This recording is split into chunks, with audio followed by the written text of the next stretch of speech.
Subscribe our channel for more Bhagavad Gita videos. Chapter 3, Text 1, Translation. Arjuna said, O Janardhan, O Keshav, why do you want to engage me in this ghastly warfare? If you think that intelligence is better than fruitive work. Purport. The Supreme Personality of Godhead, Shri Krishna, has very elaborately described the constitution of the soul in the previous chapter, with a view to delivering his intimate friend Arjuna from the ocean of material grief. And the path of realization has been recommended. Buddhi Yoga or Krishna consciousness. Sometimes Krishna consciousness is misunderstood to be inertia, and one with such a misunderstanding often withdraws to a secluded place to become fully Krishna conscious by chanting the holy name of Lord Krishna. But without being trained in the philosophy of Krishna consciousness, it is not advisable to chant the holy name of Krishna in a secluded place, where one may acquire only cheap adoration from the innocent public. Arjuna also thought of Krishna consciousness or Buddhi Yoga or intelligence in spiritual advancement of knowledge as something like retirement from active life and the practice of penance and austerity at a secluded place. In other words, he wanted to skillfully avoid the fighting by using Krishna consciousness as an excuse. But as a sincere student, he placed the matter before his master and questioned Krishna as to his best course of action. In answer, Lord Krishna elaborately explained Karma Yoga or work in Krishna consciousness in this third chapter. Chapter 3, Text 2, Translation. My intelligence is bewildered by your equivocal instructions. Therefore, please tell me decisively which will be the most beneficial for me. Purport. In the previous chapter, as a prelude to the Bhagavad Gita, many different paths were explained, such as Sankhya Yoga, Buddhi Yoga, control of the senses by intelligence, work without fruitive desire, and the position of the neophytes. This was all presented unsystematically. A more organized outline of the path would be necessary for action and understanding. Arjuna, therefore, wanted to clear up these apparently confusing matters so that any common man could accept them without misinterpretation. Although Krishna had no intention of confusing Arjuna by any jugglery of words, Arjuna could not follow the process of Krishna consciousness either by inertia or by active service. In other words, by his questions, he is clearing the path of Krishna consciousness for all students who seriously want to understand the mystery of the Bhagavad Gita. Bhagavad Gita as it is by Srila Prabhupada. Chapter 3, Text 3, Translation. The Supreme Personality of Godhead said, O sinless Arjuna, I have already explained that there are two classes of men who try to realize the self. Some are inclined to understand it by empirical, philosophical speculation, and others by devotional service. Purport. In the second chapter, verse 39, the Lord explained two kinds of procedures, namely Sankhya Yoga and Karma Yoga or Buddhi Yoga. In this verse, the two explains the same more clearly. Sankhya Yoga, or the analytic study of the nature of spirit and matter, is the subject matter for persons who are inclined to speculate and understand things by experimental knowledge and philosophy. The other class of men work in Krishna consciousness, as it is explained in the 61st verse of the second chapter. The Lord has explained also in the 39th verse that by working by the principles of Buddhi Yoga or Krishna consciousness, one can be relieved from the bonds of action, and furthermore, there is no flow in the process.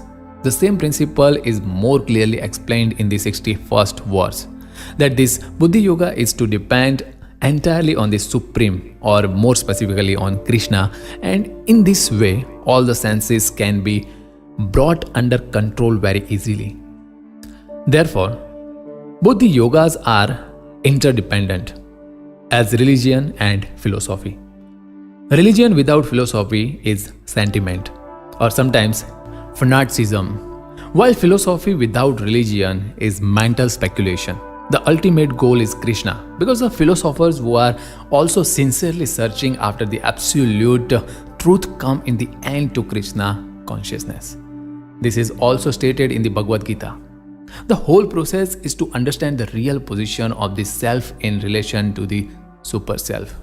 The indirect process of philosophical speculation by which gradually one may come to the point of Krishna consciousness, and the other process is directly connecting everything with Krishna in Krishna consciousness.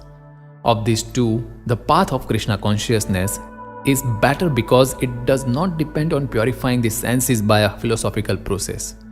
Krishna consciousness is itself the purifying process, and by the direct method of devotional service, it is simultaneously easy and sublime. Bhagavad Gita as it is by Srila Prabhupada. Chapter 3, Text 4, Translation. Not by merely abstaining from work can one achieve freedom from reaction, nor by renunciation alone can one attain perfection. Purport. The renounced order of life can be accepted when one has been purifying by the discharge of the prescribed form of duties, which are laid down just to purify the hearts of materialistic man. Without purification, one cannot attain success by abruptly adopting the fourth order of life, means sannyas. According to the imperial philosophers, simply by adopting sannyas or retiring from fruitive activities, one at once becomes as good as Narayana. But Lord Krishna does not approve the principle. Without purification of heart, sannyas is simply a disturbance to the social order. On the other hand, if someone takes to the transcendental service of the Lord, even without discharging his prescribed duties, whatever he may be able to advance in the cause is accepted by the Lord, means Buddhi Yoga. Even a slight performance of such a principle enables one to overcome great difficulties. Bhagavad Gita as it is by Srila Prabhupada. Chapter 3, Text 5, Translation. Everyone is forced to act helplessly according to the qualities he has acquired from the modes of material nature. Therefore, no one can refrain from doing something, not even for a moment. Purport. It is not a question of embodied life, but it is the nature of the soul to be always active. Without the presence of the spirit soul, the material body cannot move. The body is only a dead vehicle to be worked by the spirit soul, which is always active and cannot stop even for a moment.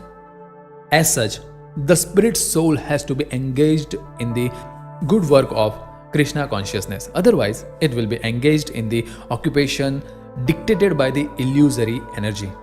In contact with material energy, the spirit soul acquires material modes, and to purify the soul from such affinities, it is necessary to engage in the prescribed duties enjoined in the Shastras. But if the soul is engaged in his natural function of Krishna consciousness, whatever he is able to do is good for him. The Srimad Bhagavatam 1.5.17 affirms this. If someone takes to Krishna consciousness, even though he may not follow the prescribed duties in the Shastras or execute the devotional service properly, and even though he may fall down from the standard, there is no loss or evil for him. But if he carries out all the injunctions for purification in the Shastras, what does it avail him if he is not Krishna conscious? So the purifying process is necessary for reaching this point of Krishna consciousness. Therefore, sannyas or any purificatory process is to help reach the ultimate goal of becoming Krishna conscious, without which everything is considered a failure. Bhagavad Gita as it is by Srila Prabhupada. Chapter 3, Text 6, Translation. One who restrains the senses of action but whose mind dwells on sense objects certainly deludes himself and is called a pretender. Purport. There are many pretenders who refuse to work in Krishna consciousness but make a show of meditation while actually dwelling within the mind upon sense enjoyment.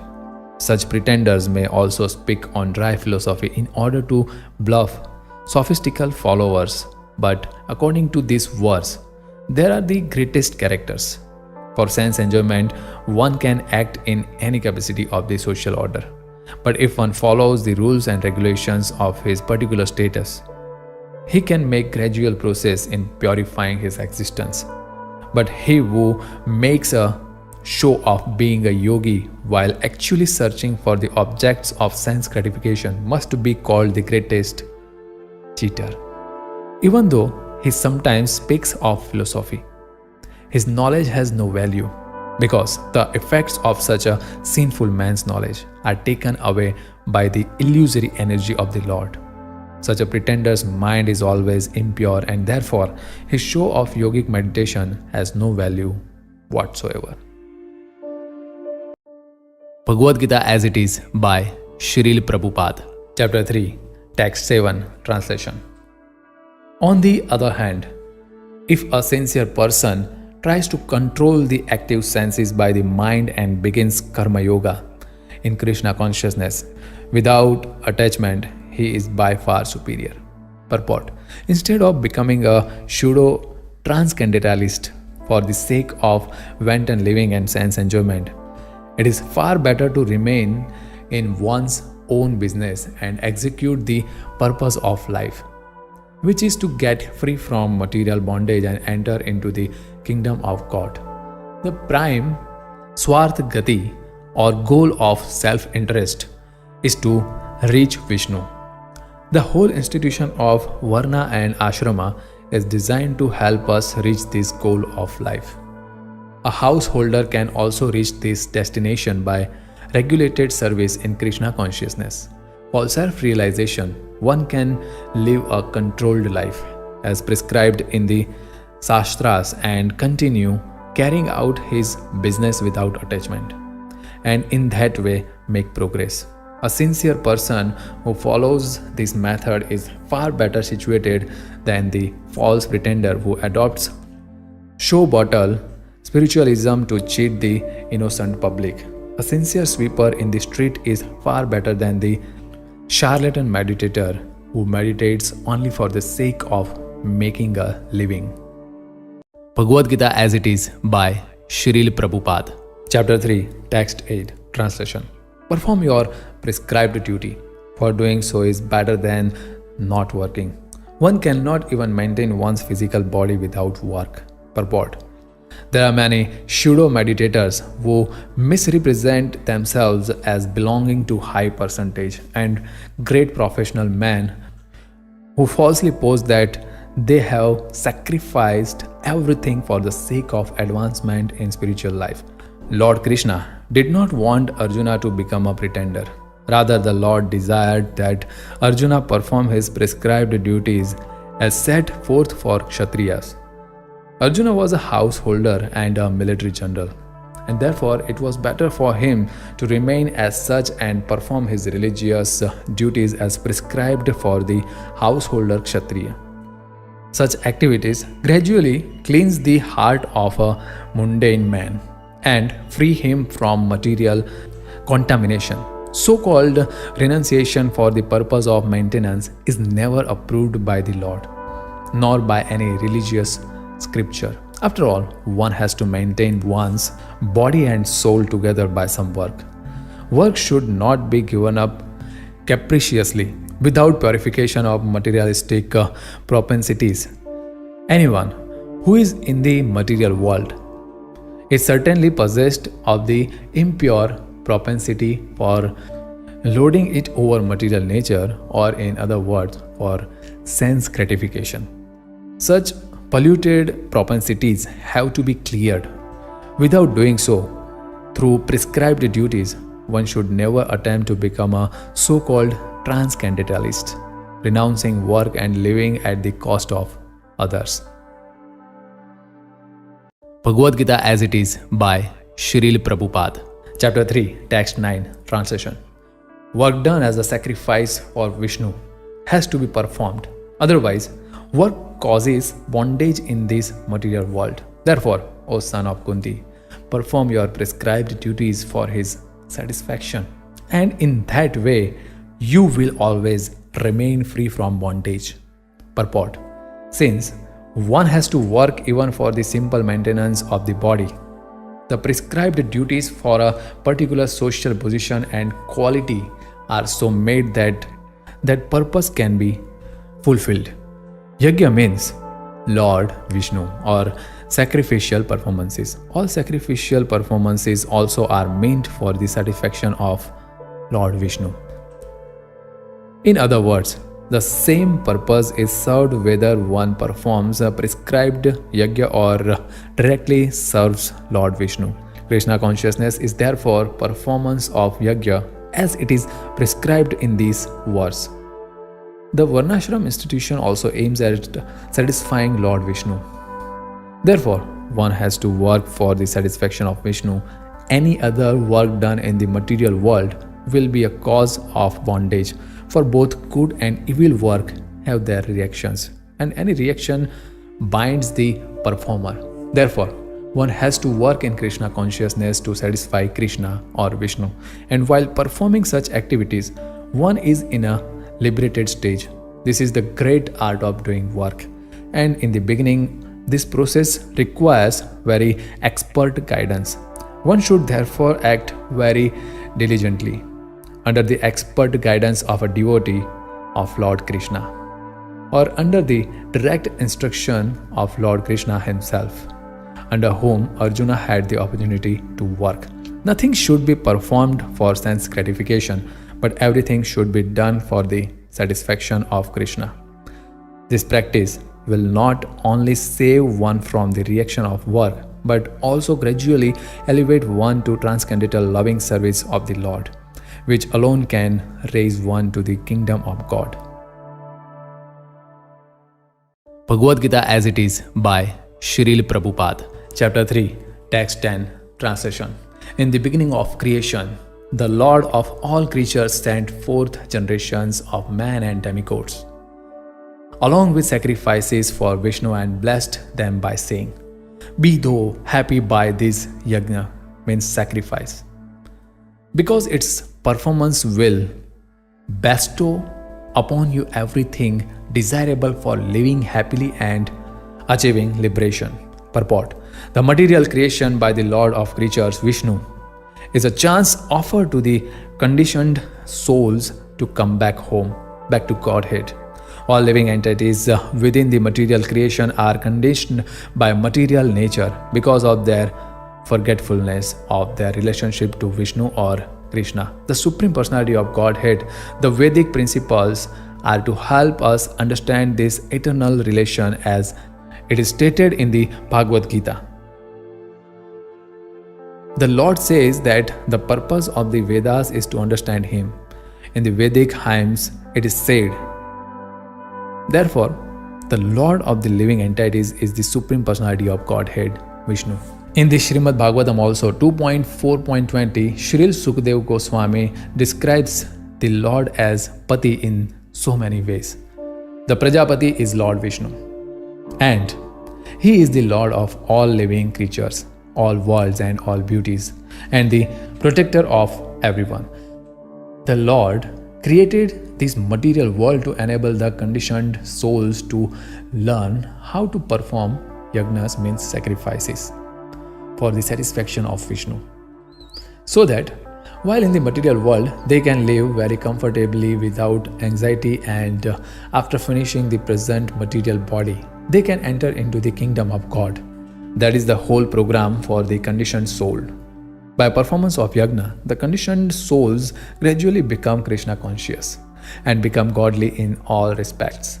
In the age of Kali, the Sankirtan Yajna, the chanting of the names of God, is recommended by the Vedic scriptures, and this transcendental system was introduced by Lord Chaitanya for the deliverance of all men in this age. Sankirtan Yajna and Krishna consciousness go well together. Lord Krishna in his devotional form as Lord Chaitanya is mentioned in the Srimad Bhagavatam 11.5.32 as follows, with special reference to the Sankirtan Yagna. In this age of Kali, people who are endowed with sufficient intelligence will worship the Lord, who is accompanied by his associates by performance of Sankirtan Yagna. Other yagnas prescribed in the Vedic literatures are not easy to perform in this age of Kali, but the Sankirtan Yagna is easy and sublime for all purposes, as recommended in Bhagavad Gita also 9.14. Bhagavad Gita as it is by Srila Prabhupada. Chapter 3, Text 11, Translation. The demigods, being pleased by sacrifices, will also please you, and thus, by cooperation between man and demigods, prosperity will reign for all. Purport. The demigods are empowered administrators of material affairs. The supply of air, light, water, and all other benedictions for maintaining the body and soul of every living entity is entrusted to the demigods, who are innumerable assistants in different parts of the body of the Supreme Personality of Godhead. Their pleasures and displeasures are dependent on the performance of yagnas by the human beings. Some of the yagnas are meant to satisfy particular demigods, but even in so doing, Lord Vishnu is worshipped in all the yagnas as a chief beneficiary. It is stated also in the Bhagavad Gita that Krishna himself is the beneficiary of all kinds of yagnas. Therefore, ultimate satisfaction of the Yagnapati is the chief purpose of all yagnas. When these yagnas are perfectly performed, naturally the demigods in charge of the different departments of supply are pleased, and there is no scarcity in the supply of natural products. Performance of yagnas has many side benefits, ultimately leading to liberation from material bondage. By performance of yagnas, all activities become purified, as it is stated in the Vedas. By performance of yagna, one's established become sacrificed, and by eating sanctified foodstuffs, one's very existence becomes purified. By the purification of existence, finer tissues in the memory become sanctified. And when memory is sanctified, one can think of the path of liberation, and all these combined together lead to Krishna consciousness, the great necessity of present-day society. Bhagavad Gita as it is by Srila Prabhupada. Chapter 3, Text 12, Translation. In charge of the various necessities of life, the demigods, being satisfied by the performance of yajna, means sacrifice, will supply all necessities to you. But he who enjoys such gifts without offering them to the demigods in return is certainly a thief. Purport. The demigods are authorized supplying agents on behalf of the Supreme Personality of Godhead, Vishnu. Therefore, they must be satisfied by the performance of prescribed yagnas. In the Vedas, there are different kinds of yagnas prescribed for different kinds of demigods, but all are ultimately offered to the Supreme Personality of Godhead. For one who cannot understand what the Personality of Godhead is, sacrifice to the demigods is recommended. According to the different material qualities of the persons concerned, different types of yagnas are recommended in the Vedas. Worship of different demigods is also on the same basis. Namely, according to different qualities. For example, the meat eaters are recommended to worship the goddess Kali, and before the goddess the sacrifice of animals is recommended. But for those who are in the mode of goodness, the transcendental worship of Vishnu is recommended. But ultimately all yagnas are meant for gradual promotion to the transcendental position.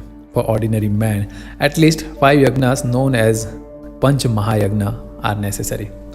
One should know, however, that all the necessities of life that the human society requires are supplied by the demigods, agents of the Lord. No one can manufacture anything. Take for example all the eatables of human society. These eatables include grains, fruits, vegetables, milk, sugar, etc.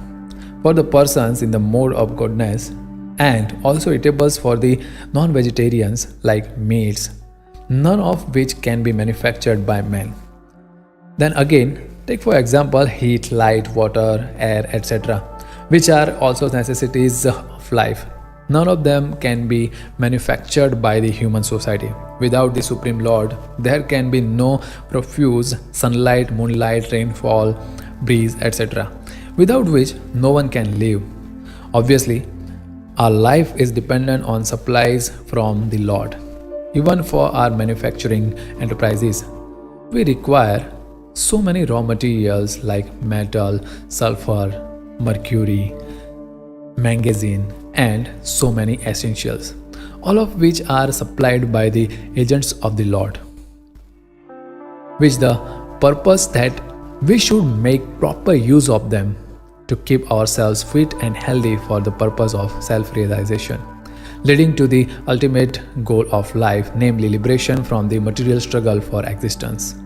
This aim of life is attained by performance of yagnas.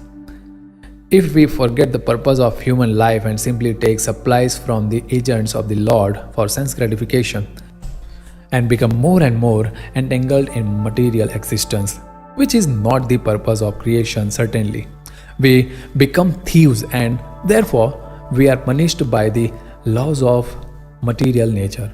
A society of thieves can never be happy because they have no aim in life. The gross materialist thieves have no ultimate goal of life. They are simply directed to sense gratification, nor do they have knowledge of how to perform yagnas. Lord Chaitanya, however, inaugurated the easiest performance of yagna, namely the Sankirtan Yagna, which can be performed by anyone in the world who accepts the principles of Krishna consciousness. Bhagavad Gita as it is by Srila Prabhupada. Chapter 3, Text 13, Translation. The devotees of the Lord are released from all kinds of sins because they eat food which is offered first for sacrifice. Others, who prepare food for personal sense enjoyment, verily eat only sin. Purport. The devotees of the Supreme Lord, or the persons who are in Krishna consciousness, are called sons. And they are always in love with the Lord as it is described in the Brahma Samhita 5.38. The sons being always in a compact of love with the Supreme Personality of Godhead, Govinda, the giver of all pleasures, or Mukunda, the giver of liberation, or Krishna, the all-attractive person, cannot accept anything without first offering it to the Supreme Person. Therefore, such devotees always perform yagnas in different modes of devotional service, such as Shravan, Kirtan, Smaran, Archan, etc. And these performance of yagnas keep them always aloof from all kinds of contamination of sinful association in the material world. Others, who prepare food for self or sense gratification, are not only thieves but also the eaters of all kinds of sins. How can a person be happy if he is both a thief and sinful? It is not possible. Therefore, in order for people to become happy in all respects, they must be taught to perform the easy process of Sankirtan Yagna in full Krishna consciousness. Otherwise, there can be no peace or happiness in the world. Bhagavad Gita as it is by Srila Prabhupada. Chapter 3, Text 14, Translation. All living bodies subsist on food grains, which are produced from rains. Rains are produced by performance of yagya, sacrifice, and yagya is born of prescribed duties. Purport. Srila Baldev Vidyabhushan, a great commentator on the Bhagavad Gita, writes as follows. The Supreme Lord, who is known as the Yagya Purush, or the personal beneficiary of all sacrifices, is the master of all the demigods, who serve him as the different limbs of the body, serve the whole. Demigods like Indra, Chandra, and Varun are appointed officers who manage material affairs, and the Vedas direct sacrifices to satisfy these demigods so that they may be pleased to supply air, light, and water sufficiently to produce food grains. When Lord Krishna is worshipped, the demigods, who are different limbs of the Lord, are also automatically worshipped. Therefore, there is no separate need to worship the demigods. For this reason, the devotees of the Lord who are in Krishna consciousness offer food to Krishna and then eat, a process which nourishes the body spiritually. By such action, not only are past sinful reactions in the body vanquished, but the body becomes immunized to all contamination of material nature. When there is an epidemic disease, an antiseptic vaccine protects a person from the attack of such an epidemic. Similarly, food offered to Lord Vishnu and then taken by us makes us sufficiently resistant to material affection. And one who is accustomed to this practice is called a devotee of the Lord. Therefore, a person in Krishna consciousness who eats only food offered to Krishna can counteract all reactions of past material infections, which are impediments to the progress of self-realization.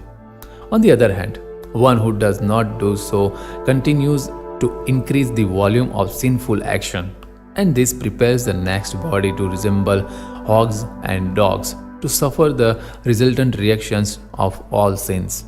The material world is full of contaminations, and one who is immunized by accepting prasadam of the Lord, food offered to Vishnu, is saved from the attack, whereas one who does not do so becomes subjected to contamination. Food grains or vegetables are factually eatables. The human being eats different kind of food grains, vegetables, fruits, etc. And the animals eat the refuse of the food grains and vegetables, grass, plants, etc. Human beings who are accustomed to eating meat and flesh must also depend on the production of vegetation in order to eat the animals. Therefore, ultimately, we have to depend on the production of the field and not on the production of big factories. The field production is due to sufficient rain from the sky, and such rains are controlled by demigods like Indra, sun, moon, etc. And they are all servants of the Lord. The Lord can be satisfied by sacrifices. Therefore, one who cannot perform them will find himself in scarcity. That is the law of nature. Yagna, specifically the Sankirtan Yagna prescribed for this age, must therefore be performed to save us at least from scarcity of food supply.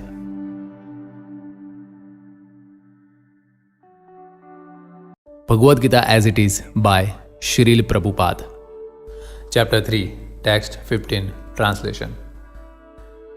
Regulated activities are prescribed in the Vedas, and the Vedas are directly manifested from the Supreme Personality of Godhead. Consequently, the all-pervading transcendence is eternally situated in acts of sacrifice. Purport: Yagyarth karma, or the necessity of work for the satisfaction of Krishna only, is more expressly stated in this verse. If we have to work for the satisfaction of the Yagya Purush, Vishnu, then we must find out the direction of work in Brahman or the transcendental Vedas. The Vedas are therefore codes of working directions. Anything performed without the direction of the Vedas is called Vikram, or unauthorized or sinful work. Therefore, one should always take direction from the Vedas to be saved from the reaction of work.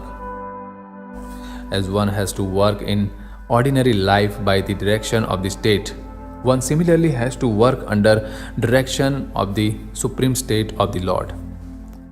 Such directions in the Vedas are directly manifested from the breathing of the Supreme Personality of Godhead. It is said, the four Vedas, namely the Rig Veda, Yajur Veda, Samved, and Atharvaved, are all emanations from the breathing of the great personality of Godhead. The Lord, being omnipotent, can speak by breathing air, for as it is confirmed in the Brahma Samhita. The Lord has the omnipotence to perform through each of his senses the actions of all the other senses. In other words, the Lord can speak through his breathing, and he can impregnate by his eyes. In fact, it is said that he glanced over material nature and thus fathered all living entities. After creating or impregnating the conditioned souls into the womb of material nature, he gave his directions to the Vedic wisdom as to how much conditioned souls can return home, back to Godhead. We should always remember that the conditioned souls in material nature are all eager for material enjoyment, but the Vedic directions are so made that one can satisfy one's perverted desires, then return to Godhead having finished his so-called enjoyment. It is a chance for the conditioned souls to attain liberation. Therefore, the conditioned souls must try to follow the process of yajna by becoming Krishna conscious. Even those who have not followed the Vedic injunctions may adopt the principles of Krishna consciousness, and that will take the place of performance of Vedic yajnas or karmas. Bhagavad Gita as it is by Srila Prabhupada. Chapter 3, Text 16, Translation. My dear Arjuna, one who does not follow in human life the cycle of sacrifice thus established by the Vedas certainly leads a life full of sin. Living only for the satisfaction of the senses, such a person lives in vain. Purport: the Mammonist philosophy of work very hard and enjoy sense gratification is condemned herein by the Lord. Therefore, for those who want to enjoy this material world, the above mentioned cycle of performing yajnas is absolutely necessary. One who does not follow such regulations is living a very risky life, being condemned more and more by nature's law. This human form of life is specifically meant for self-realization in either of the three ways, namely Karma Yoga, Jnana Yoga, or Bhakti Yoga. There is no necessity of rigidly following the performances of the prescribed yajnas for the transcendentalists who are above vice and virtue. But those who are engaged in sense gratification require purification by the above mentioned cycle of yajna performances. There are different kinds of activities. Those who are not Krishna conscious are certainly engaged in sensory consciousness. Therefore, they need to execute pious work. The yajna system is planned in such a way that sensory conscious persons may satisfy their desires without becoming entangled in the reaction of sense gratificatory work. The prosperity of the world depends not on our own efforts, but on the background arrangement of the Supreme Lord, directly carried out by the demigods. Therefore, the yajnas are directly aimed at the particular demigods mentioned in the Vedas.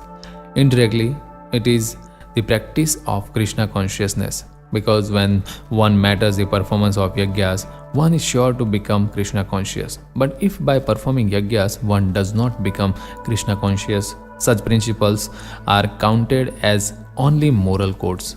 One should not, therefore, limit his progress only to the point of moral codes, but should transcend them to attain Krishna consciousness. Bhagavad Gita as it is by Srila Prabhupada. Chapter 3, Text 17, Translation. But for one who takes pleasure in the self, whose human life is one of self-realization, and who is satisfied in the self only, fully satisfied, for him there is no duty. Purport. A person who is fully Krishna conscious and is fully satisfied by his acts in Krishna consciousness no longer has any duty to perform due to his being Krishna conscious. All impurity within is instantly cleansed, an effect of many thousands of yajna performances. By such clearing of consciousness, one becomes fully confident of his eternal position in relationship with the Supreme. His duty thus becomes self-illuminated by the grace of the Lord, and therefore he no longer has any obligation to the Vedic injunctions. Such a Krishna conscious person is no longer interested in material activities and no longer takes pleasure in material arrangements like wine, women, and similar infatuations. Bhagavad Gita as it is by Srila Prabhupada. Chapter 3, Text 18, Translation. A self-realized man has no purpose to fulfill in the discharge of his prescribed duties, nor has he any reason not to perform such work, nor has he any need to depend on any other living being. Purport. A self-realized man is no longer obliged to perform any prescribed duty, save and accept activities in Krishna consciousness. Krishna conscious is not in activity either, as will be explained in the following verses. A Krishna conscious man does not take shelter of any person, man or demigod. Whatever he does in Krishna consciousness is sufficient in the discharge of his obligation. Bhagavad Gita as it is by Srila Prabhupada. Chapter 3, Text 19, Translation. Therefore, without being attached to the fruits of activities, one should act as a matter of duty, for by working without attachment one attains the Supreme. Purport. The Supreme is the personality of Godhead for the devotees and liberation for the impersonalist. A person, therefore, acting for Krishna or in Krishna consciousness under proper guidance and without attachment to the result of the work is certainly making progress towards the supreme goal of life. Arjuna is told that he should fight in the battle of Kurukshetra for the interest of Krishna, because Krishna wanted him to fight. To be a good man or a non-violent man is a personal attachment, but to act on behalf of the Supreme is to act without attachment for the result. That is perfection of the highest degree recommended by the Supreme Personality of Godhead, Shri Krishna. Vedic results like prescribed sacrifices are performed for purification of impious activities that were performed in the field of sense gratification. But action in Krishna consciousness is transcendental to the reactions of good or evil work. A Krishna conscious person has no attachment for the result, but acts on behalf of Krishna alone. He engages in all kinds of activities but is completely non-attached. Bhagavad Gita as it is by Srila Prabhupada. Chapter 3, Text 20, Translation. Kings, such as Janak, attained perfection solely by performance of prescribed duties. Therefore, just for the sake of educating the people in general, you should perform your work. Purport. Kings like Janaka were all self-realized souls. Consequently, they had no obligation to perform the prescribed duties in the Vedas. Nonetheless, they performed all prescribed activities just to set examples for the people in general. Janaka was the father of Sita and father-in-law of Lord Shri Ram. Being a great devotee of the Lord, he was transcendentally situated, but because he was the king of Mithila, a subdivision of Bihar province in India, he had to teach his subjects how to perform prescribed duties. Lord Krishna and Arjuna, the Lord's eternal friend, had no need to fight in the battle of Kurukshetra. but they fought to teach people in general that violence is also necessary in a situation where good arguments fail. Before the Battle of Kurukshetra, every effort was made to avoid the war, even by the Supreme Personality of Godhead, but the other party was determined to fight. So, for such a right cause, there is a necessity for fighting. Although one who is situated in Krishna consciousness may not have any interest in the world, he still works to teach the public how to live and how to act. Experienced persons in Krishna consciousness can act in such a way that others will follow, and this is explained in the following words. Bhagavad Gita as it is by Srila Prabhupada. Chapter 3, Text 21, Translation. Whatever action a great man performs, common men follow, and whatever standards he sets by exemplary acts, all the world pursues. Purport. People in general always require a leader who can teach the public by practical behavior. A leader cannot teach the public to stop smoking if he himself smokes. Lord Chaitanya said that a teacher should behave properly before he begins teaching. One who teaches in that way is called Acharya, or the ideal teacher. Therefore, a teacher must follow the principles of Shastra, means scripture, to teach the common man. The teacher cannot manufacture rules against the principles of revealed scriptures, like Manu Samhita and similar others, are considered the standard books to be followed by human society. Thus, the leader's teaching should be based on the principles of such standard Shastras. One who desires to improve himself must follow the standard rules as they are practiced by the great teachers. The Srimad Bhagavatam also affirms that one should follow in the footsteps of great devotees, and that is the way of progress on the path of spiritual realization. The king or the executive head of a state, the father and the school teacher are all considered to be natural leaders to the innocent people in general. All such natural leaders have great responsibility to their dependents. Therefore, they must be conversant with standard books of moral and spiritual codes. Bhagavad Gita as it is by Srila Prabhupada. Chapter 3, Text 22, Translation. O son of Pritha, there is no work prescribed for me within all the three planetary systems, nor am I in want of anything, nor have I a need to obtain anything, and yet I am engaged in prescribed duties. Purport. The Supreme Personality of Godhead is described in the Vedic literatures as follows. The Supreme Lord is the controller of all other controllers, and he is the greatest of all the diverse planetary leaders. Everyone is under his control. All entities are delegated with particular power only by the Supreme Lord. They are not supreme themselves. He is also worshipable by all demigods and is the supreme director of all directors. Therefore, he is transcendental to all kinds of material leaders and controllers and is worshipable by all. There is no one greater than him, and he is the supreme cause of all causes. He does not possess a bodily form like that of an ordinary living entity. There is no difference between his body and his soul. He is absolute. All his senses are transcendental.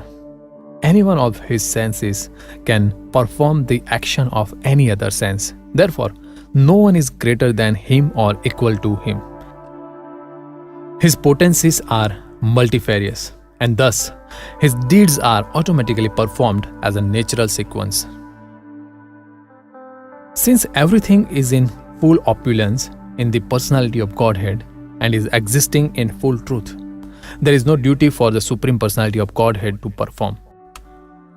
One who must receive the results of work has some designated duty, but one who has nothing to achieve within the three planetary systems certainly has no duty. And yet Lord Krishna is engaged on the battlefield of Kurukshetra as the leader of the Kshatriya, because the Kshatriyas are duty bound to give protection to the distressed, although he is above all the regulations of the revealed scriptures. He does not do anything that violates the revealed scriptures. Bhagavad Gita as it is by Srila Prabhupada. Chapter 3, Text 23, Translation. For if I ever fail to engage in carefully performing prescribed duties, O Parth, certainly all men would follow my path. Purport. In order to keep the balance of social tranquility for progress in spiritual life, there are traditional family usages meant for every civilized man. Although such rules and regulations are for the conditioned souls and not Lord Krishna, because he descended to establish the principles of religion, he followed the prescribed rules. Otherwise, common men would follow in his footsteps, because he is the greatest authority. From the Srimad Bhagavatam, it is understood that Lord Krishna was performing all the religious duties at home and out of home as required of a householder. Bhagavad Gita as it is by Srila Prabhupada. Chapter 3, Text 24, Translation. If I did not perform prescribed duties, all these worlds would be put to ruination. I would be the cause of creating unwanted population, and I would thereby destroy the peace of all living beings. Purport. Varna Sankara is unwanted population which disturbs the peace of the general society. In order to check this social disturbance, there are prescribed rules and regulations by which the population can automatically become peaceful and organized for spiritual progress in life. When Lord Krishna descends, naturally he deals with such rules and regulations in order to maintain the prestige and necessity of such important performances. The Lord is the father of all living entities, and if the living entities are misguided, indirectly the responsibility goes to the Lord. Therefore, whenever there is general disregard of regulative principles, the Lord himself descends and corrects the society. We should, however, note carefully that although we have to follow into footsteps of the Lord, we still have to remember that we cannot imitate him. Following and imitating are not on the same level. We cannot imitate the Lord by lifting Govardhana hill as the Lord did in his childhood. It is impossible for any human being.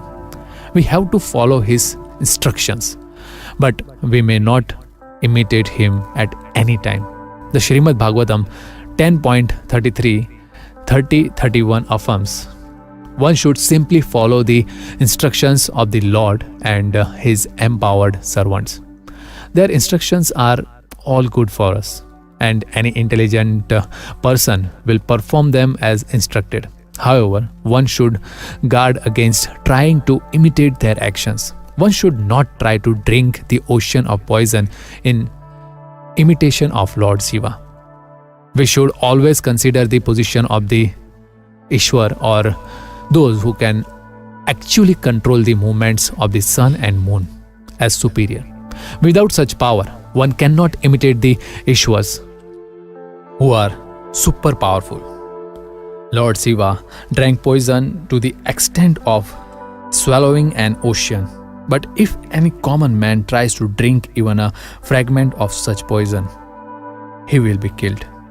There are many pseudo devotees of Lord Shiva who want to indulge in smoking ganja and similar intoxicating drugs, forgetting that by so imitating the acts of Lord Shiva, they are calling death very near. Similarly, there are some pseudo devotees of Lord Krishna who prefer to imitate the Lord in his Ras Leela or dance of love. forgetting their inability to lift Govardhan hill. It is best, therefore, that one not try to imitate the powerful, but simply follow their instructions, nor should one try to occupy their posts without qualification. There are so many incarnations of God without the power of the Supreme Godhead. Bhagavad Gita as it is by Srila Prabhupada. Chapter 3, Text 25, Translation. As the ignorant perform their duties with attachment to results, the learned may similarly act, but without attachment, for the sake of leading people on the right path. Purport. A person in Krishna consciousness and a person not in Krishna consciousness are differentiated by different desires. A Krishna conscious person does not do anything which is not conducive to development of Krishna consciousness. He may even act exactly like the ignorant person who is too much attached to material activities, but one is engaged in such activities for the satisfaction of his sense gratification, whereas the other is engaged for the satisfaction of Krishna. Therefore, the Krishna conscious person is required to show the people how to act and how to engage the results of action for the purpose of Krishna consciousness. Bhagavad Gita as it is by Srila Prabhupada. Chapter 3, Text 26, Translation. So as not to disrupt the minds of ignorant man attached to the fruitive results of prescribed duties, a learned person should not induce them to stop work. Rather, by working in the spirit of devotion, he should engage them in all sorts of activities for the gradual development of Krishna consciousness. Purport. That is the end of all Vedic rituals. All rituals, all performances of sacrifices, and everything that is put into the Vedas, including all direction for material activities, are meant for understanding Krishna, who is the ultimate goal of life. But because the conditioned souls do not know anything beyond sense gratification, they study the Vedas to the end. But through fruitive activities and sense gratification regulated by the Vedic rituals, one is gradually elevated to Krishna consciousness. Therefore, a realized soul in Krishna consciousness should not disturb others in their activities or understanding, but he should act by showing how the results of all work can be dedicated to the service of Krishna. The learned Krishna conscious person may act in such a way that the ignorant person working for sense gratification may learn how to act and how to behave. Although the ignorant man is not to be disturbed in his activities, a slightly developed Krishna conscious person may directly be engaged in the service of the Lord without waiting for other Vedic formulas. For this fortunate man, there is no need to follow the Vedic rituals, because by direct Krishna consciousness one can have all the results one would otherwise derive from following one's prescribed duties. Bhagavad Gita as it is by Srila Prabhupada. Chapter 3, Text 27, Translation. The spirit soul, bewildered by the influence of false ego, thinks himself the doer of activities that are in actuality carried out by the three modes of material nature. Purport. Two persons, one in Krishna consciousness and the other in material consciousness, working on the same level, may appear to be working on the same platform, but there is a wide gulf of difference in their respective positions. The person in material consciousness is convinced by false ego that he is the doer of everything. It does not know that the mechanism of the body is produced by material nature, which works under the supervision of the Supreme Lord.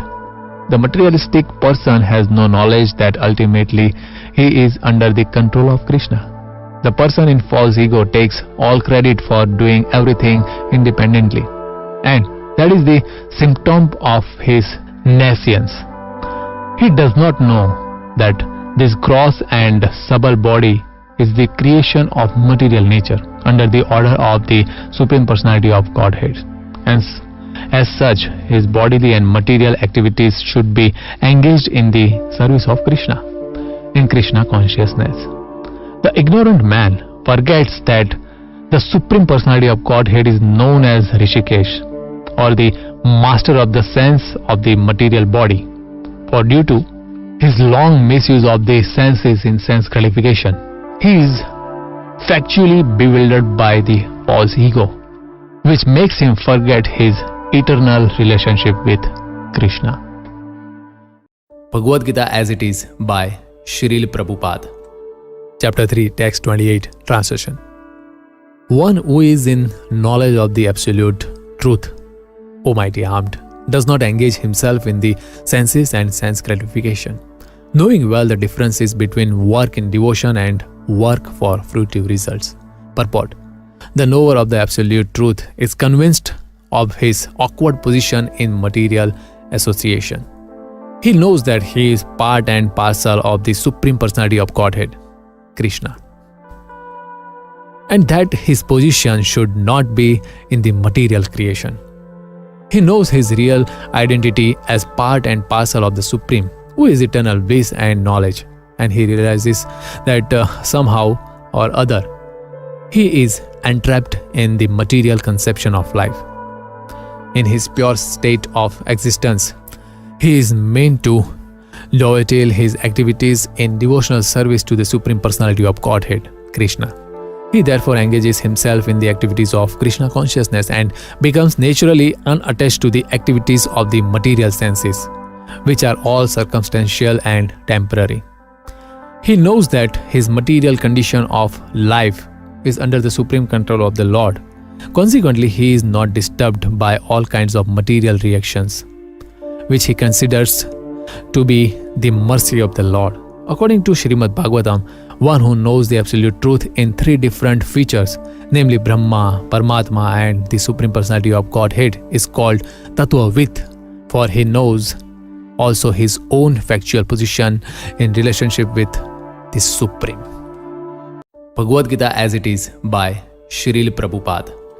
Chapter 3, Text 29, Translation. Bewildered by the modes of material nature, the ignorant fully engage themselves in material activities and become attached. But the wise should not unsettle them, although these duties are inferior due to the performer's lack of knowledge.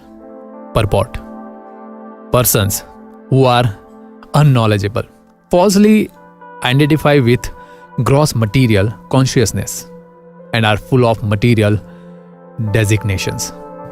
This body is a gift of the material nature, and one who is too much attached to the bodily consciousness is called Mand, or a lazy person without understanding of spirit soul. Ignorant men think of the body as the self. They accept bodily connections with others as kinsmanship.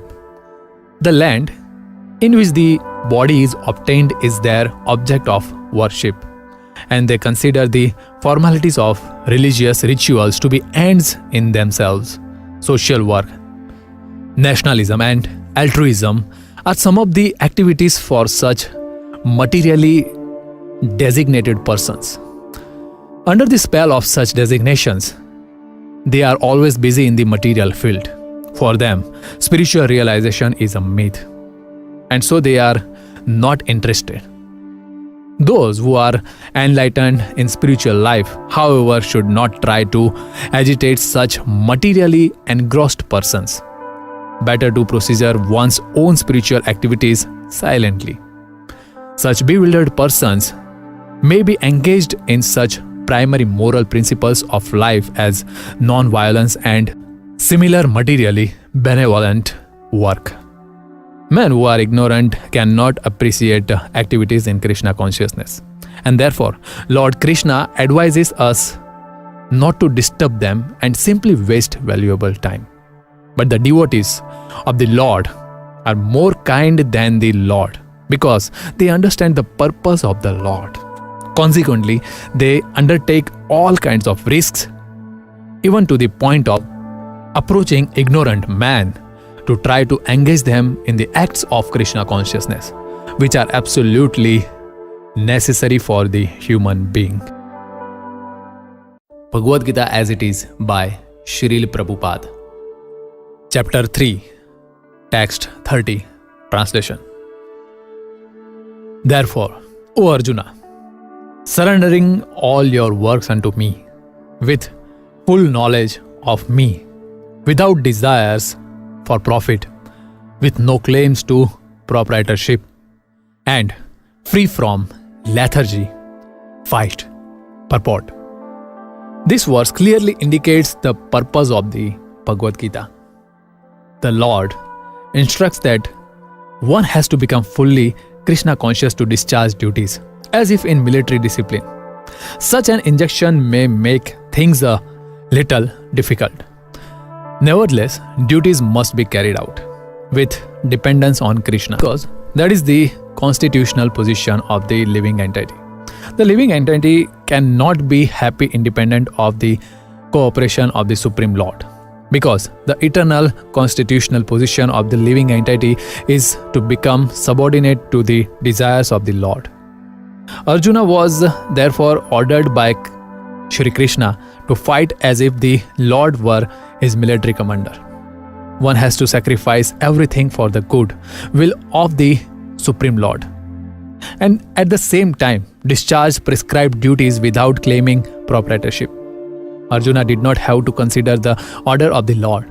He had only to execute his order. The Supreme Lord is soul of all souls. Therefore, one who depends solely and wholly on the Supreme Soul without personal consideration, or in other words, one who is fully Krishna conscious, is called Adhyatma Chetas. Nirashi means that one has to act on the order of the master, but should not expect fruitive results. The cashier may count millions of dollars for his employer, but he does not claim a cent for himself. Similarly, one has to realize that nothing in the world belongs to any individual person, but that everything belongs to the Supreme Lord.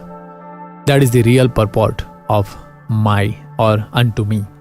And when one acts in such Krishna consciousness, certainly he does not claim proprietorship over anything.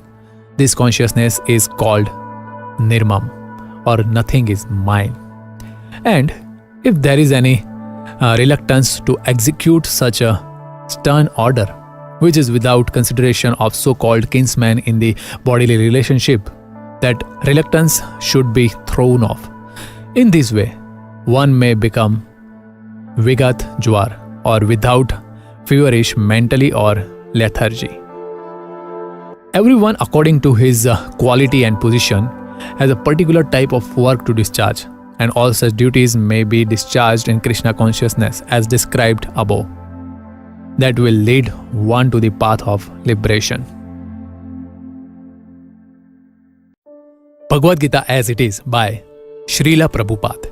Chapter 3, Text 31, Translation. Those persons who execute their duties according to my injunctions and who follow this teaching faithfully without envy become free from the bondage of fruitive actions. Purport. The injunction of the Supreme Personality of Godhead, Krishna, is the essence of all Vedic wisdom and therefore is eternally true without exception. As the Vedas are eternal, so this truth of Krishna consciousness is also eternal. One should have firm faith in this injunction without envying the Lord. There are many philosophers who write comments on the Bhagavad Gita but have no faith in Krishna. They will never be liberated from the bondage of fruitive action. But an ordinary man with firm faith in the eternal injunctions of the Lord, even though unable to execute such orders, becomes liberated from the bondage of the law of karma. In the beginning of Krishna consciousness, one may not fully discharge the injunctions of the Lord. But because one is not resentful of this principle, and works sincerely without consideration of defeat and hopelessness, he will surely be promoted to the stage of pure Krishna consciousness. Bhagavad Gita as it is by Srila Prabhupada. Chapter 3, Text 32, Translation. But those who, out of envy, disregard these teachings and do not follow them regularly are to be considered bereft of all knowledge, befooled and ruined in their endeavors for perfection. Purport. The flow of not being Krishna conscious is clearly stated herein. As there is punishment for disobedience to the order of the Supreme Executive Head, so there is certainly punishment for disobedience to the order of the Supreme Personality of Godhead.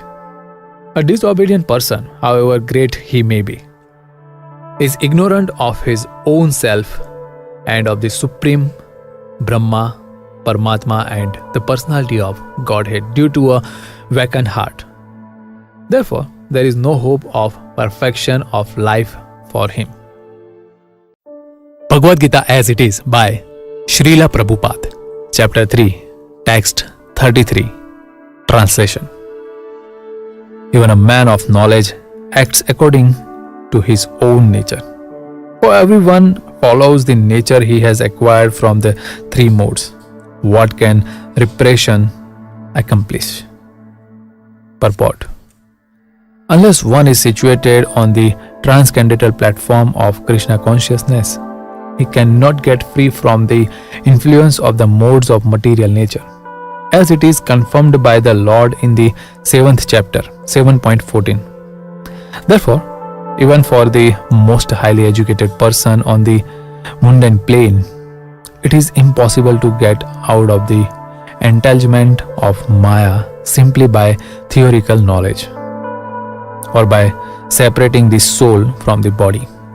There are many so-called spiritualists who outwardly pose as advanced in the silence but inwardly or privately are completely under particular modes of nature which they are unable to surpass.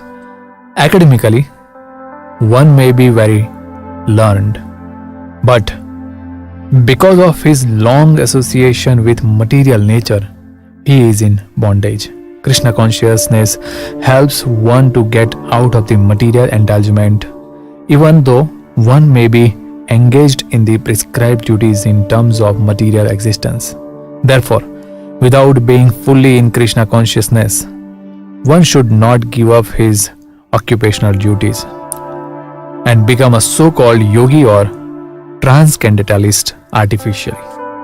It is better to be situated in one's position and to try to attain Krishna consciousness under superior training.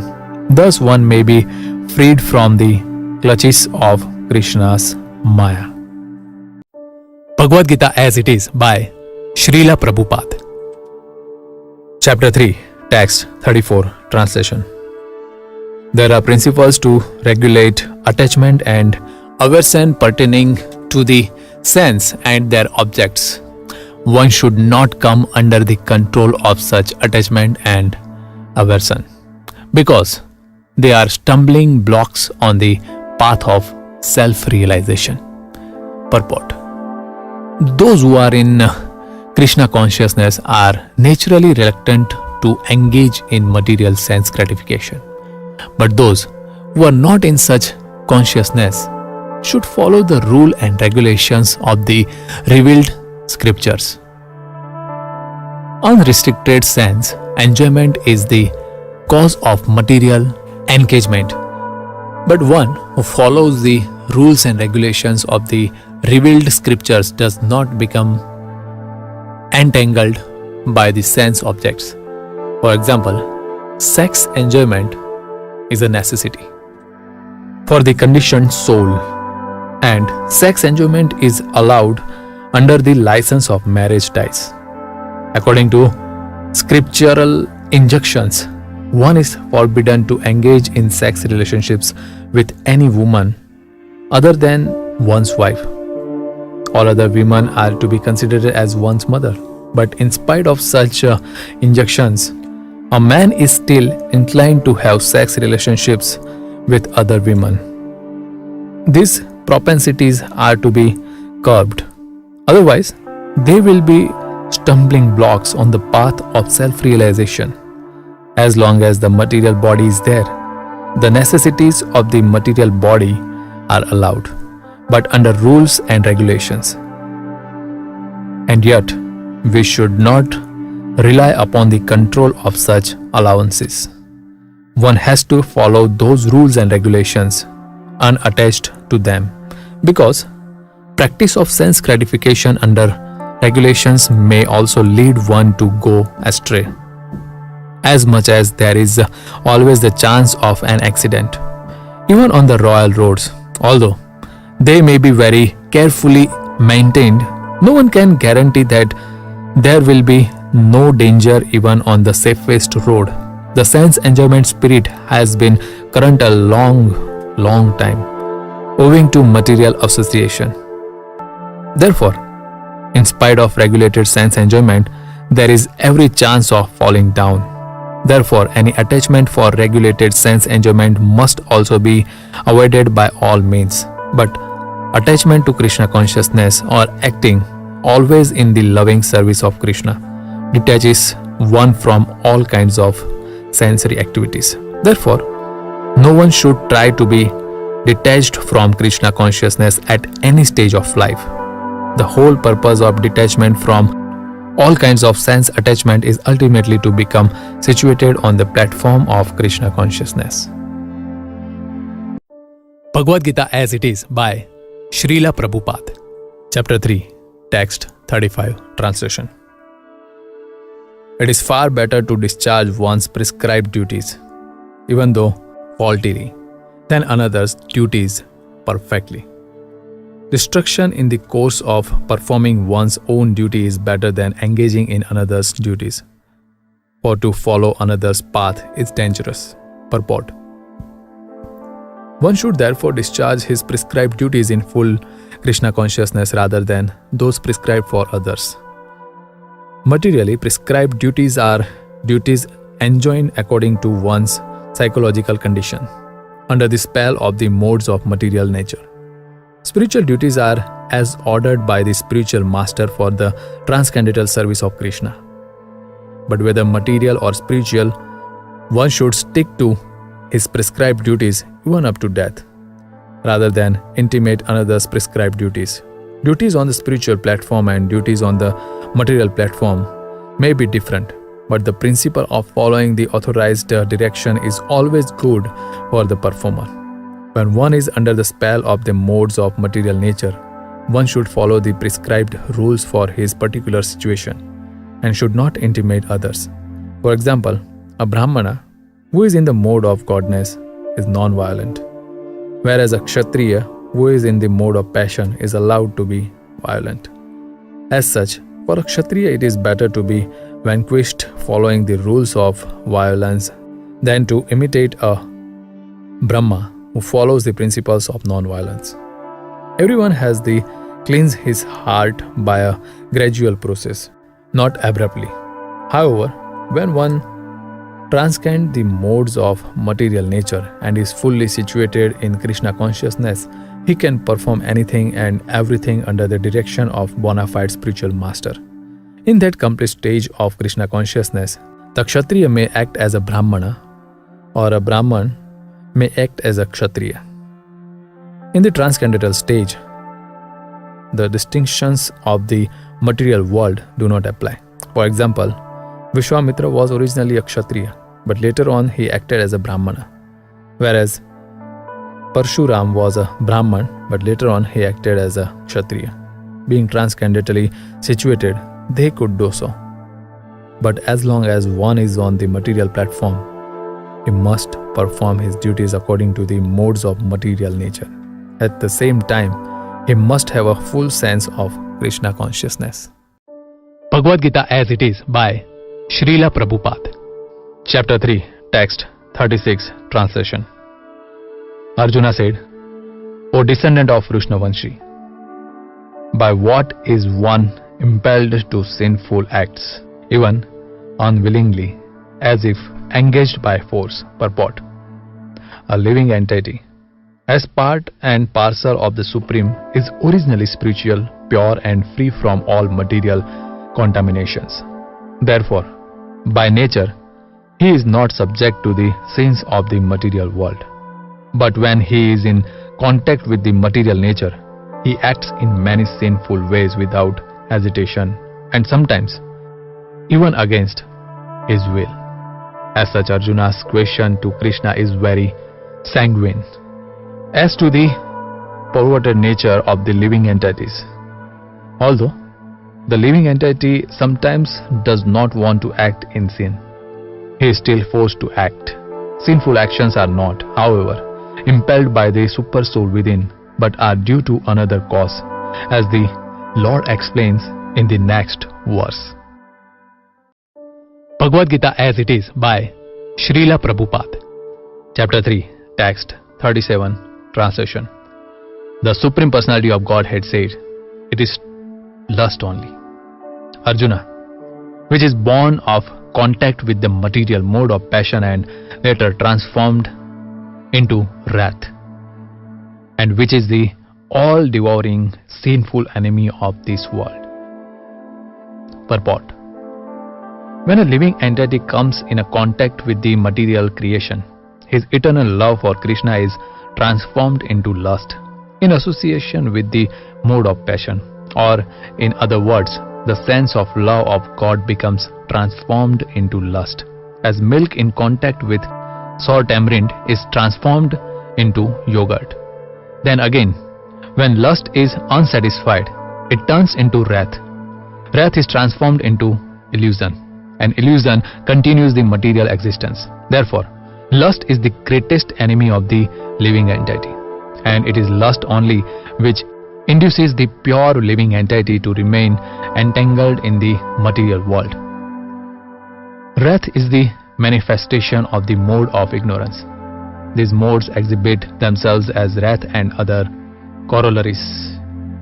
If therefore the mode of passion, instead of being degraded into the mode of ignorance, is elevated to the mode of goodness by the prescribed method of living and acting, then one can be saved from the degradation of wrath by spiritual attachment.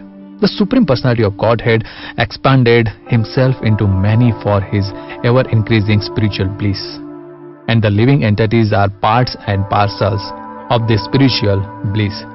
They also have partial independence, but by misuse of their independence, when the service attitude is transformed into the prosperity for sense enjoyment, they come under the sway of lust. This material creation is created by the Lord to give facility to the conditioned souls to fulfill these lustful propensities, and when completely baffled by prolonged lustful activities, the living entities begin to inquire about their real position. The inquiry is the beginning of the Vedanta Sutras, wherein it is said, one should inquire into the Supreme. And the Supreme is defined in Srimad Bhagavatam as the origin of everything is the Supreme Brahma. Therefore, the origin of lust is also in the Supreme. If therefore lust is transformed into love for the Supreme, or transformed into Krishna consciousness, or in other words, desiring everything for Krishna, then both lust and wrath can be spiritualized. Hanuman, the great servitor of Lord Ram, exhibited his wrath by burning the golden city of Ravan. But by doing so, he became the greatest devotee of the Lord.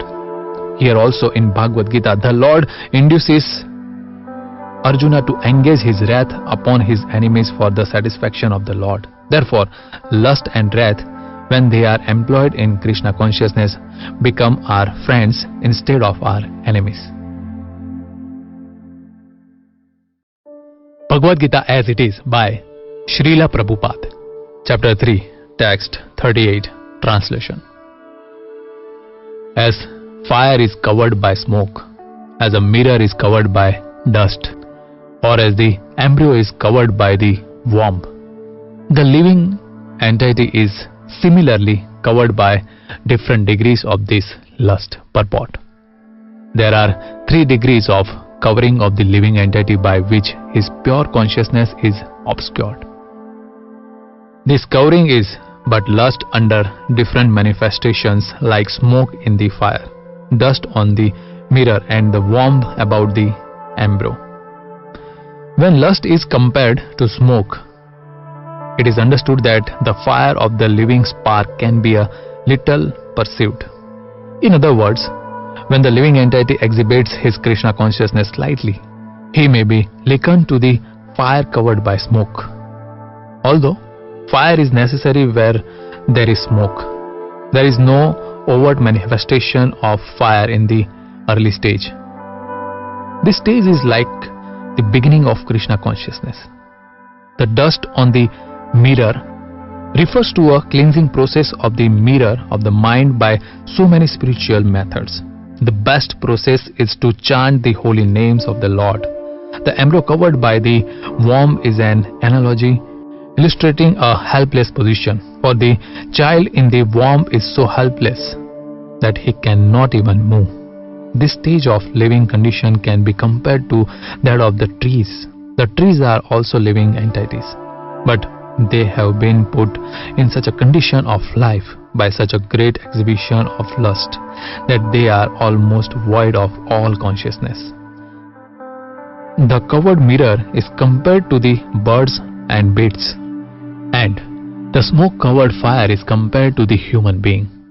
In the form of a human being, the living entity may revive a little Krishna consciousness, and if he makes further development, the fire of spiritual life can be kindled in the human form of life.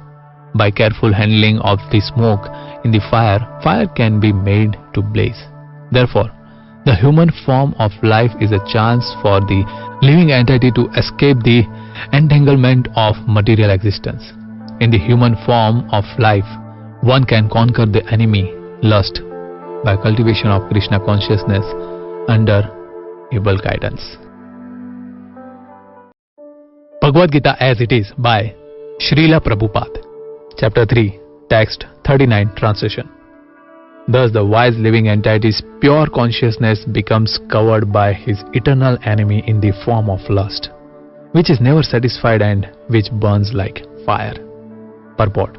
It is said in the Manusmriti that lust cannot be satisfied by any amount of sense enjoyment, just as fire is never extinguished by a constant supply of fuel. In the material world, the center of all activities is sex, and thus this material world is called Maithunagar, or the shackle of sex life. In the ordinary prison house, criminals are kept within bars. Similarly, the criminals who are disobedient to the laws of the Lord are shackled by sex life. Advancement of material civilization on the basis of sense gratification means increasing the duration of the material existence of a living entity.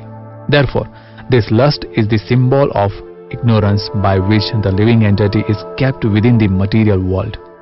While one enjoys sense gratification, it may be that there is some feeling of happiness, but actually that so-called feeling of happiness is the ultimate enemy of the sense enjoyer. Bhagavad Gita as it is by Srila Prabhupada, Chapter 3, Text 40, Translation. The senses, the mind and the intelligence are the sitting places of this lust. Through them, lust covers the real knowledge of the living entity and bewilders him. Purport. The enemy has captured different strategic positions in the body of the conditioned soul, and therefore Lord Krishna is giving hints of those places so that one who wants to conquer the enemy may know where he can be found.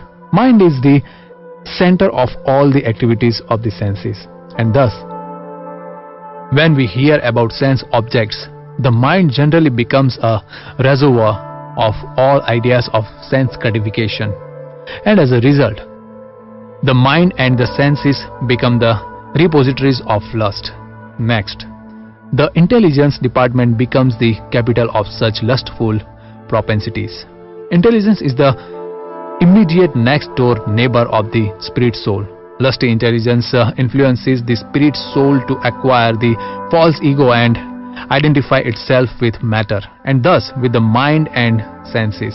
The spirit soul becomes addicted to enjoying the material senses and mistakes this as true happiness. This false identification of the spirit soul is very nicely explained in the Srimad Bhagavatam 10.84.13. A human being who identifies this body made of three elements with his self, who considers the byproducts of the body to be his kinsmen, who considers the land of birth worshipable, and who goes to the place of pilgrimage simply to take a bath rather than meet men of transcendental knowledge there, is to be considered like an ass or a cow. Bhagavad Gita as it is by Srila Prabhupada. Chapter 3, Text 40. Translation. The senses, the mind, and the intelligence are the sitting places of this lust. Through them, lust covers the real knowledge of the living entity and bewilders him. Purport. The enemy has captured different strategic positions in the body of the conditioned soul, and therefore Lord Krishna is giving hints of those places so that one who wants to conquer the enemy may know where he can be found. Mind is the center of all the activities of the senses, and thus when we hear about sense objects, the mind generally becomes a reservoir of all ideas of sense gratification, and as a result, the mind and the senses become the repositories of lust. Next, the intelligence department becomes the capital of such lustful propensities. Intelligence is the immediate next door neighbor of the spirit soul. Lusty intelligence influences the spirit soul to acquire the false ego and identify itself with matter, and thus with the mind and senses. The spirit soul becomes addicted to enjoying the material senses and mistakes this as true happiness. This false identification of the spirit soul is very nicely explained in the Srimad Bhagavatam 10.84.13. A human being who identifies this body made of three elements with his self, who considers the byproducts of the body to be his kinsmen, who considers the land of birth worshipable, and who goes to the place of pilgrimage simply to take a bath rather than meet men of transcendental knowledge there, is to be considered like an ass or a cow. Bhagavad Gita as it is by Srila Prabhupada. Chapter 3, Text 41, Translation. Therefore, O Arjuna, best of the Bharatas, in the very beginning, curb this great symbol of sin, lust, by regulating the senses, and slay this destroyer of knowledge and self-realization. Purport.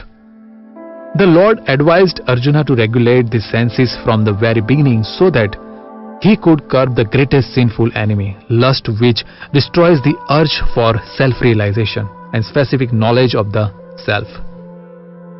Gyan refers to knowledge of self as distinguished from non-self, or in other words, knowledge that the spirit soul is not the body. Vigyan refers to specific knowledge of the spirit soul's constitutional position and his relationship to the supreme soul. It is explained thus in the Srimad Bhagavatam 2.9.31. The knowledge of the self and supreme self is very confidential and mysterious, but such knowledge and specific realization can be understood if explained with their various aspects by the Lord himself. Bhagavad Gita gives us the general and specific knowledge of the self. The living entities are parts and parcels of the Lord, and therefore they are simply meant to serve the Lord. This consciousness is called Krishna consciousness. So, from the very beginning of life, one has to learn this Krishna consciousness, and thereby one may become fully Krishna conscious and act accordingly.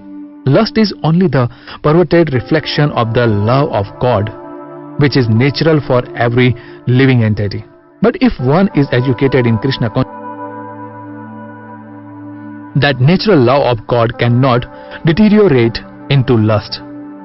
When love of God deteriorates into lust, it is very difficult to return to the normal condition. Nonetheless, Krishna consciousness is so powerful that even a late beginner can become a lover of God by following the regulative principles of devotional service.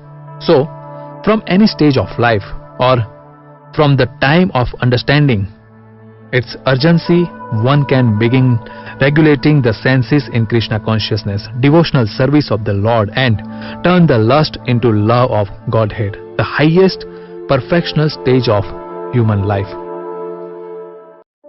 Bhagavad Gita as it is by Srila Prabhupada. Chapter 3, Text 42, Translation. The working senses are superior to dull matter. Mind is higher than the senses. Intelligence is still higher than the mind, and he means the soul is even higher than the intelligence.